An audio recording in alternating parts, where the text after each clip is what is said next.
This type of guidance is commonly used in the early phases of the learning process and proves effective as it allows the performer to develop an image of the skill being learned. As a part of visual guidance, demonstrations are essential in providing the learner with key information regarding a certain skill.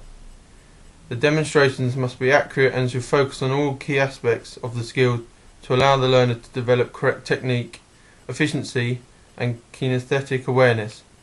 For example, a coach might demonstrate a shot in netball, focusing on the learner's attention to the performer's stance, position of hands on the ball and extension of the elbows.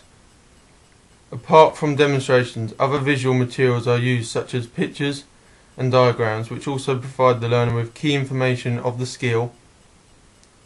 This type of guidance is commonly used in sport by showing video footage of them performing to develop self-improvement in a certain aspect of their game. Verbal guidance. This is also a commonly used type of guidance and is a spoken advice to improve an athlete's performance. This type of guidance often accompanies visual guidance and should be used with more advanced athletes. The essential part of verbal guidance is that the learner or performer must fully understand the advice given for it to be successful. For example, a coach will give a specific talk on areas of improvement to allow the team or individual to progress in that skill. Manual guidance. This type of guidance is more of a hand-on approach to situations involving the skill. This involves the coach supporting or physically controlling the learner's body in the correct movement the skill should be performed in. For example, the coach may guide the performer's leg through a football pass with the inside of the foot. Mechanical guidance.